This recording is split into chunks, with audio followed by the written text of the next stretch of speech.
एक छोटे से गांव के बीचों बीच एक पुराना लेकिन प्यार भरा घर था जहां रहती थी अनीता, जो शांत, समझदार और बेहद मेहनती बहू थी।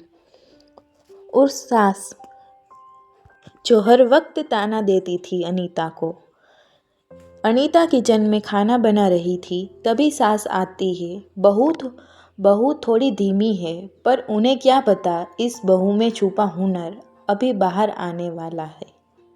तभी फोन की घंटी बजती है। सास हैरान रह गई। क्या आज ही आ रहे हो? हाँ हाँ, आ जाओ। फोन काट कर, अरे राम, आज 15 मेहमान आने वाले हैं, खाना कैसे बनेगा? रमेश भी बोलता है, माँ 15 लोगों का खाना, टाइम तो बहुत कम है। सास बहुत घबराहट जाती है।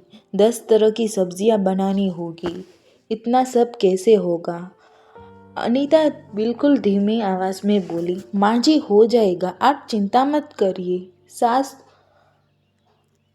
रोज का खाना थोड़ा सा होता है, वो भी टाइम से होता नहीं है। और बड़ी आई में देख लूँगी कैसे बनाती हूँ, मैं भी देखती हूँ।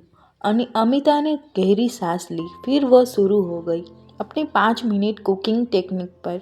रमेश आश्चर्य हो गया, अरे बहू, सब साथ में शुरू कर रही हो? हाँ जी, यही मेरी टेक्निक है। अमिता छोटे डब्बों से झटपट मसाले डालती है। सास के आंखें खुली की खुली रह जाती है। इतनी तैयारी कब, किसने की? और फिर वो हुआ जो किसी ने सोचा नहीं था। सब्जियां एक एक करके बनती जाती है। आलू की सब्जी, गोभी फ्राई, भिंडी मसाला, लौकी, पनीर मसाला, चना मिक्स वेज और तरह तरह की सब्जियां बन। सासू माँ हैरान रह गई, अरे ये तो मिनटों में एक नई सब्जी निकल रही है। रमेश भी शौक हो गया, माँ, बहू नहीं, ये तो शेफ है।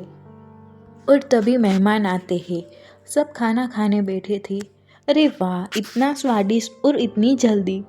मेहमानों ने खाने की बहुत तारीफ की। सासू माँ को भी बहुत गर्व महसूस हुआ और वो कहती, मेरी बहू नहीं, मेरे घर की लक्ष्मी है। अमिता नम्रता से कहती है, माँ जी, मैंने सिर्फ मेहनत की है। ये पहली बार था जब सास ने अपनी बहू की इतनी तारीफ की थी। मेहमान चले जाने के बाद सासू माँ बोली, अमिता, तुम चाहो तो आगे पढ़ाई कर सकती हो और चाहो तो कुकिंग क्लास भी खोल सकती हो। क्या माँ जी, आप सच कह रही हो? सासू जी बोली, हाँ बहू, दुनिया को तुम्हारी कला सीखने की ज़रूरत है। अमिता ने अपनी कुकिंग क्लास शुरू की। 5 मिनट बहू किचन। शुरू में 5 महिलाएं आई, हफ्ते बाद 25, 1 महीने बाद 100, फिर बढ़ता गया।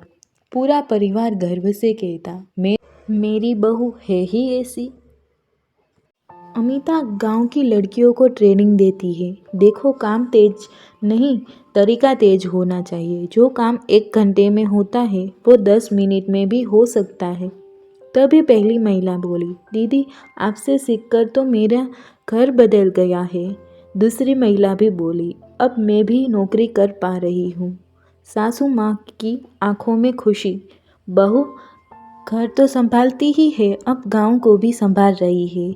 देखो बहनों, काम में जल्दी चाहिए तो तरीका बदलो, सही तरीका सीखना है तो मेरी बहू से सीखो। अब सास बहू दोनों मिलकर रेसिपी बनाती है, सिखाती है। रात के समय अमिता सास के पास बैठती है। माँ जी, आपका भरोसा न होता तो आज मैं ये नहीं कर पाती। सासू माँ ने हाथ पकड़कर कहा, नहीं बहू, तुमने मुझे सिखाया है कि किसी को कम मत समझो। हर बहू में एक हुनर छुपा होता है और इसी तरह एक बहू की मेहनत और एक सास का बदला हुआ दिल पूरे गांव की सोच को बदल देता है। अगर कहानी पसंद आई हो तो लाइक कीजिए, शेयर कीजिए और सब्सक्राइब करना मत भूलिए।